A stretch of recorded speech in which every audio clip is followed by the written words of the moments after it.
For 8 years he had been Richard Hartwell's driver, hearing all his dirty secrets, but always staying silent. But that day, the plan he heard was too much. He had deep respect for his boss's wife Helen, and he wouldn't allow this woman to be subjected to such betrayal. Welcome to Stories of Black Lives. Before we begin these powerful stories about respect, justice, and hope, please let us know in the comments which country you're watching from today. If you want to see more stories like this, please hit the subscribe button. Don't forget to like our video. The Hartwell Mansion in Chicago's wealthy Lincoln Park neighborhood was one of the city's most prestigious addresses. Its three-story Victorian structure, handcrafted stone decorations, manicured English-style garden, and circular driveway represented the perfect family home. The front lawn was carefully watered every morning, flowers were changed seasonally, and the exterior facade was repainted every year.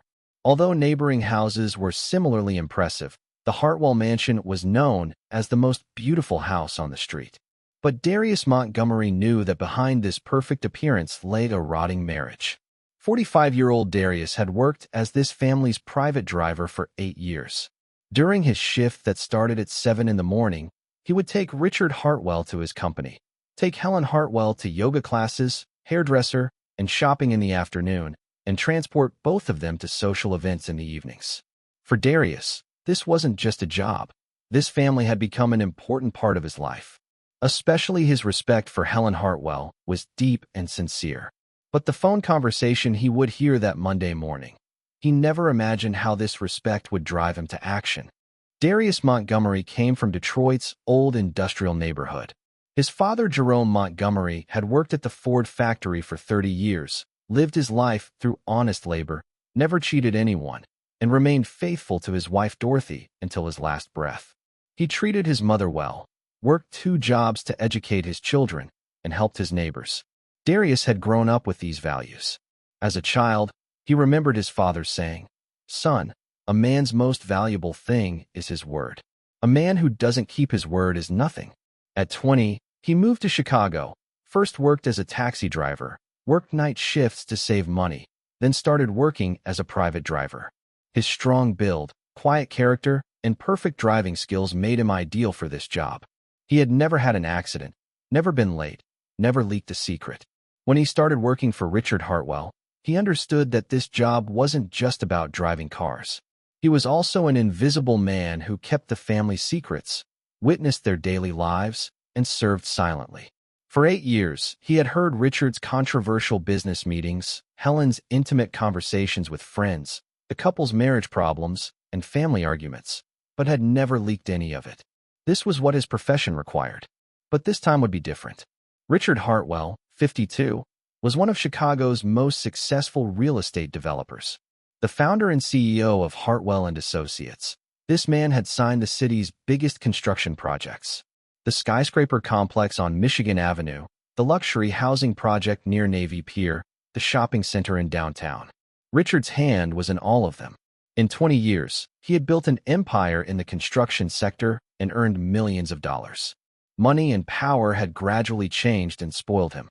He used to have romantic dinners with Helen, go to theater together, take long walks on weekends. But in the last 5 years, this intimacy had completely disappeared. He had become someone who chased business and pleasure, only coming home to sleep. From his phone conversations, Darius knew that he flirted with different women, went to bars, and spent time with young women. But these were always superficial, momentary things. This time he would hear something different. A much more systematic, much more ruthless plan. Helen Hartwell, 48, was an elegant and noble woman. She had studied English literature at Northwestern University and worked as a high school teacher for a while after graduation. After marrying Richard, she quit her job and focused on social responsibility projects.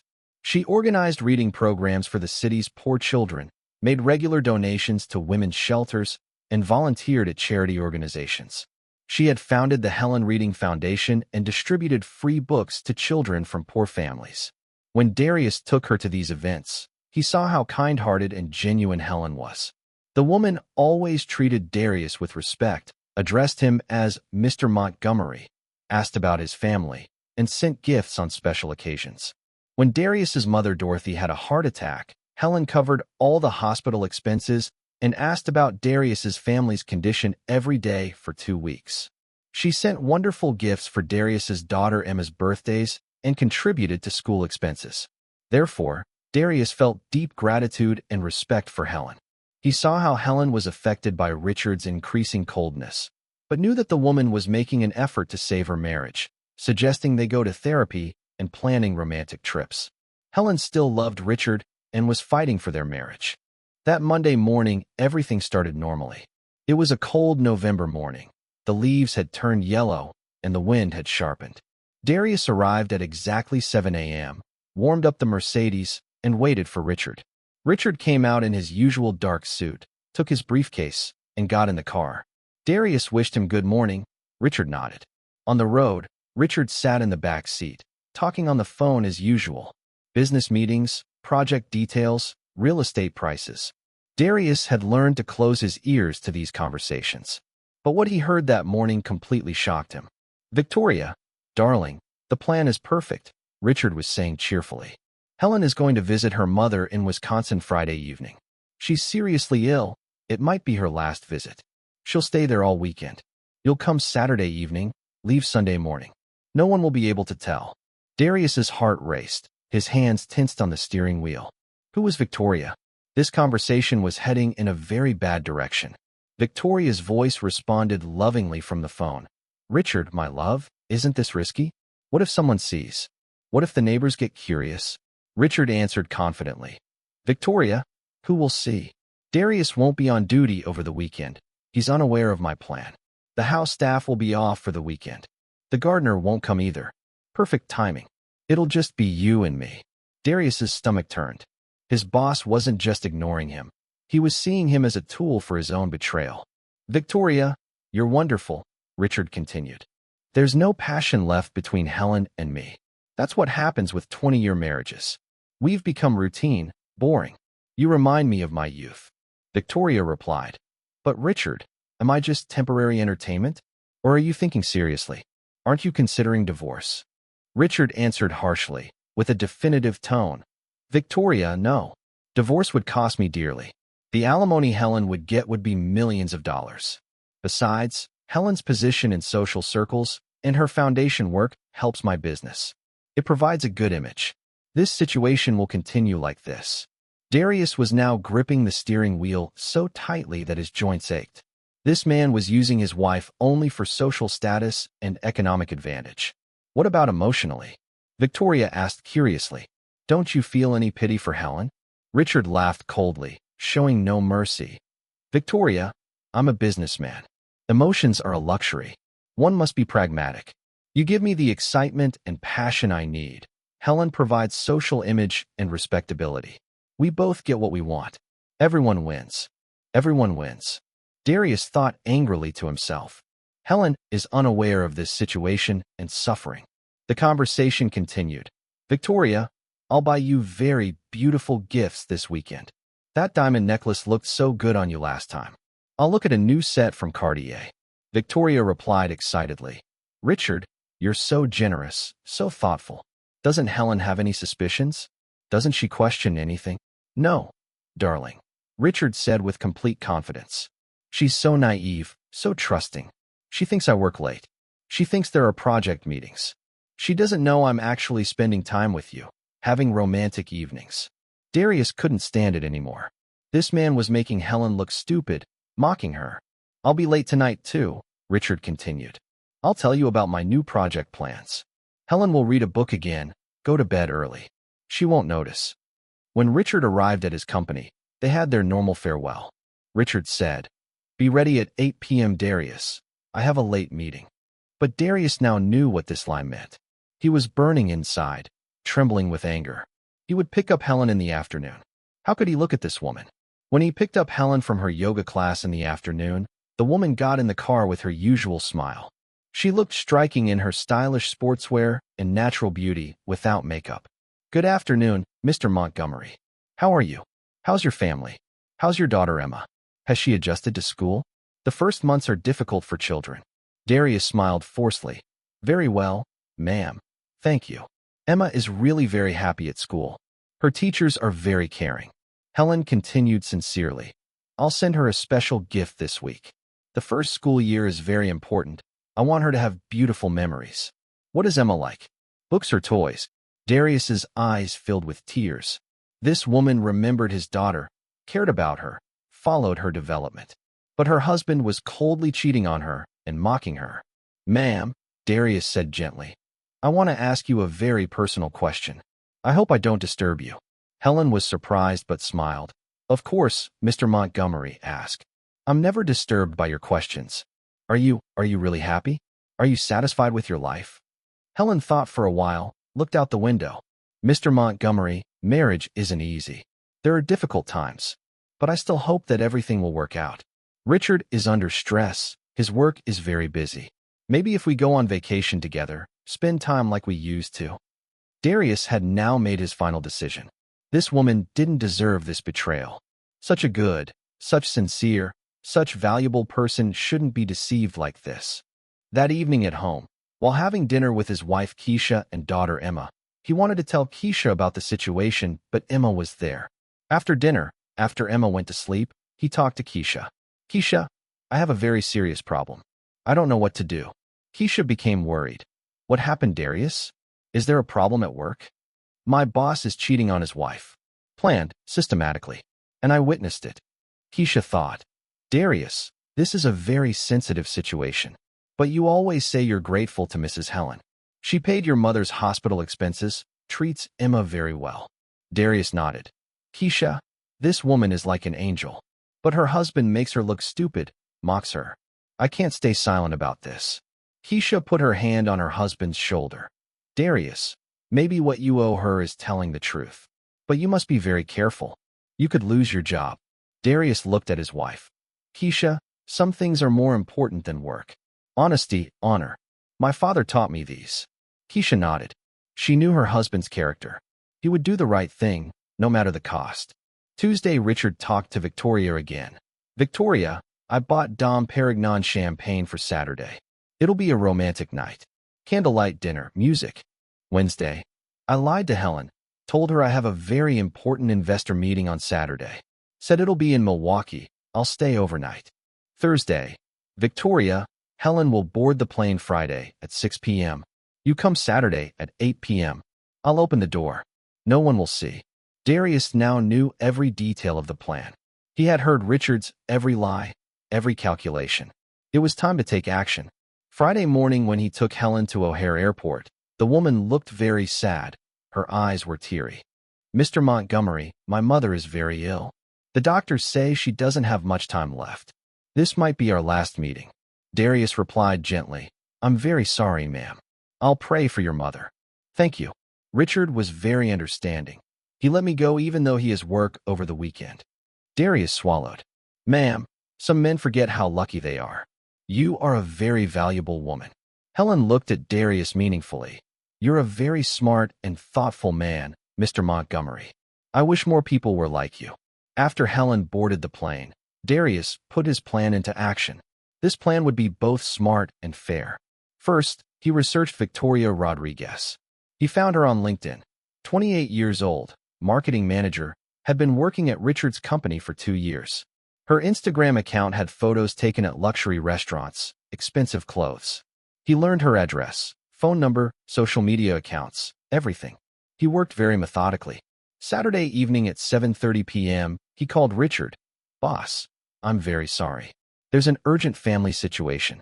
My mother had a heart attack. She was taken to the hospital. I can't work tonight. Can I get permission? Richard said. Of course, Darius. Go take care of your family. I won't need you over the weekend anyway. I'll use my own car, he said comfortably. Richard's plan was perfect. But Darius's plan was much more perfect and fair. At 8 p.m. Victoria came to the Hartwell house in an elegant dress, with a bouquet of flowers and a bottle of champagne. Darius was watching from a distance. The young woman looked excited. She had prepared for this romantic night. Darius took action at 9 p.m. He sent a text message to Victoria. Hello, I'm Mr. Hartwell's driver Darius Montgomery. An urgent situation has arisen. Mr. Hartwell is dealing with an urgent problem at the company. He wants me to pick you up and take you to a safe place. I'll be at the door in 10 minutes. Victoria was surprised, but she knew and trusted Darius. When Darius came to the house, Victoria got in the car anxiously. "Mr. Montgomery, what happened? Where's Richard? I'm very worried." "Ma'am," Darius said calmly but seriously, "a big crisis has emerged at the company. Rival firms are targeting Mr. Hartwell. I need to take you to a safe place." Darius took Victoria directly to O'Hare Airport and bought her a first-class ticket to Miami. "Direct order from Mr. Hartwell. You'll stay in Miami for a week. Reservation has been made at the Fontainebleau Hotel. All expenses will be covered. Don't communicate, for security reasons." Victoria was confused and worried, but she thought Richard's money and power could overcome everything. She went to Miami. Darius then sent an urgent message to Helen. "Ma'am, Mr. Hartwell became ill. He's in intensive care at the hospital. You need to return to Chicago immediately. I arranged your plane ticket." Helen returned to Chicago on the first flight the next morning in panic. Monday morning, she found Richard healthy at home. "Richard, I was so scared. How was the hospital? Are you better? What happened?" Helen asked in distress. Richard was in great confusion. "Which hospital, Helen? I'm not sick. I'm fine. What are you saying?" "But Mr. Montgomery said you were in intensive care." Richard angrily. "Darius? Where is he now? What does this mean?" Helen immediately called Darius. Darius answered very calmly. "Boss, Mrs. Hartwell was looking for you. I guess there was a misunderstanding. I apologize." Richard began to suspect, but couldn't prove anything concrete, because Darius had acted very cleverly. Tuesday, Victoria returned from Miami and called Richard angrily. "Richard, what happened? Why did you send me to Miami? What happened to our Saturday night?" Richard was astonished. "Victoria, I didn't send you to Miami. What are you saying?" "But your driver Darius came, said it was your order. He took me to the airport. He said there was an urgent situation. I need to take you to a safe place." Richard now understood completely. He immediately called Darius to his office. "Darius, what did you do?" "You sabotaged the Victoria incident." Darius, with an innocent expression, very calmly. "Boss, what do you mean? Who is Victoria? I only try to carry out your orders." "You're lying. You listen to me." "Darius, boss, I'm a driver. I safely take you to and from work. I don't get involved with anything else." Richard couldn't prove it because Darius had acted very cleverly and carefully. He hadn't left any trace. But Darius didn't stop there. True justice was for Helen to learn the truth. He sent Helen an anonymous letter. "Dear Helen Hartwell, your husband is being unfaithful to you. He has a long-term relationship with an employee named Victoria Rodriguez. If you want evidence, examine Richard's phone records and credit card statements. Please hire a private detective. You deserve better." Helen experienced a great shock after reading the letter. At first, she didn't want to believe it, thought maybe it was jealousy, maybe competition. But doubt had settled in her heart. She wanted evidence. Helen hired a private detective. A week later, all the evidence was on the table: restaurant bills, hotel reservations, expensive gifts bought for Victoria, company records, phone messages. Helen confronted Richard. "Richard, we need to have a very serious talk." Richard tried to act innocent. "About what, Helen? How are you? How's your mother?" Helen said coldly. "Let's talk about Victoria Rodriguez, Richard." Richard's face turned pale. "Who's Victoria? I don't know her." Helen poured the evidence on the table. "These photos, these bills, these messages. Are they all fake, Richard?" Richard tried to deny it, but the evidence was so clear. "Helen, I can explain. This is just..." Helen cut him off coldly. "The time for explanations has passed, Richard. I talked to my lawyer. The pain you've given me during our 20-year marriage is enough." Richard panicked. "Helen, divorce will harm both of us. Think about it. Our social circle, your foundation, my business." "Helen, you already harmed me, Richard, for 20 years. Now I'm going to live my own life." The divorce case began. Helen's lawyers were very well prepared, had collected all the evidence. Richard had to pay a large alimony. Darius lost his job because Richard fired him, but he didn't care. Helen had written him a thank you letter. "Mr. Montgomery, I don't know who did it, but someone showed me the truth. I'm forever grateful to this person. You are a good person." Darius had smiled. Helen would never learn who he was. This was better this way. 6 months later, Helen had built a completely new life. With the divorce settlement, she expanded her foundation, devoted more time to social projects, developed herself. She was now happy and free. Richard was trying to continue his relationship with Victoria, but Victoria had lost her trust in him. "You cheated on your wife, Richard. Can you cheat on me too? I don't want to be in such a relationship," she said. Darius had found a new job. This time he became the driver of the city's renowned philanthropist businessman, Dr. William Foster. Dr. Foster was an honest man who conducted cancer research and was extremely devoted to his wife and children. On his first day at work, his boss had asked, "Darius, why did you leave your previous job? Your references are excellent." Darius had smiled and replied, "Doctor, some jobs aren't worth peace of mind. Sometimes honesty is more important than work." Dr. Foster had nodded. "You're an honest man, Darius. This is a very valuable quality. I need someone here who will protect my family." "Darius, doctor, you can trust me. I only work with honest people now." A year later, Darius saw Helen while shopping on Michigan Avenue. The woman had changed a lot. She looked younger, more vibrant. Her new clothes, different hairstyle, the peaceful expression on her face. She ran up to him. "Mr. Montgomery, I missed you. Why did you disappear? I was very curious about you." Darius smiled gently. "Ma'am, it's very nice to see you. You look very good." "Helen, thank you. You're a very special person to me, Mr. Montgomery. I always felt that someone helped me see Richard's true face. Was that person you?" Darius bowed his head. "Ma'am, sometimes there are angels in life, but we can't see them." "Helen, Mr. Montgomery, are you happy in your new job? I really missed you." "I'm very happy, ma'am. Now I work with honest, good people. This is a great relief." Helen understood. Tears appeared in her eyes. "Mr. Montgomery, you did something for me, didn't you? You saved me." Darius smiled silently. "Ma'am, truth always comes out. Sometimes it just needs time." "Helen, I know. And I'm grateful to you. You gave me my life back." "Darius, ma'am, you were already a strong woman. You just needed to remember."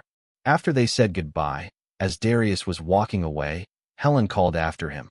"Mr. Montgomery, if you ever need anything, call me. I owe you too." Darius turned. "Ma'am, you already gave a lot. My mother's hospital expenses, Emma's school support. We owe you." "Helen, no, Mr. Montgomery. You gave me my freedom." 2 years later, a big news story appeared in the Chicago Tribune. Helen Hartwell Reading Foundation becomes the country's largest education foundation. The news read, "Helen Hartwell, who dedicated her life to children in need after her divorce, has reached 50,000 children with her foundation." People sometimes find their true friends in the darkest periods of their lives. "I had such friends too," says Hartwell. While Darius was reading the news, his wife Keisha came beside him. "Isn't this your Mrs. Helen?" Darius nodded. "Yes. I'm very proud of her." "Keisha, you're a hero, Darius. But you never boast." "Darius, I'm not a hero, Keisha. I'm just a man who does the right thing, just like my father taught me." 3 years later, Emma graduated from high school. At the graduation ceremony, Helen came as a surprise. She gave Emma a big scholarship. "Mr. Montgomery," Helen said, "Emma is a very smart girl. She got into medical school. I want to cover all her education expenses." Darius was surprised. "Ma'am, this is too much." "Helen, Mr. Montgomery, you saved my life. I want to save Emma's future." Emma hugged Helen. "Thank you, Aunt Helen. My father always said you were a very special person." Helen looked at Darius. "Emma, your father is a true gentleman and a very valuable friend." For years later, Richard Hartwell went bankrupt. Victoria had left him. His business partners had lost confidence in him. When Darius heard this, he didn't feel sad. Evil finds its own punishment, he thought. 5 years later, Emma graduated from medical school with honors. Helen was also at the graduation ceremony. "Dad," Emma said, "if it weren't for Mrs. Helen, I couldn't have become a doctor." "Darius, Emma, you would have been successful anyway." But Mrs. Helen was like an angel. Helen came to them. "Mr. Montgomery, Emma is now a doctor. You can be proud." "Darius, ma'am, this is thanks to you." "Helen, no, this is thanks to your character. You taught me justice." 6 years later, Darius retired. Dr. Foster threw him a big retirement party. "Darius," Dr. Foster said, "you weren't just a driver for 6 years. You were part of our family. Because you're a trustworthy person. Helen was also at the party. She approached Darius. Mr. Montgomery, you've retired, but our friendship will continue. You're my lifesaver. Darius, ma'am, I just did the right thing. Helen, that's why you're special. Very few people do the right thing. 7 years later, Helen married again. Her husband David was a psychologist who worked at Helen's foundation. She invited Darius as a special guest to the wedding.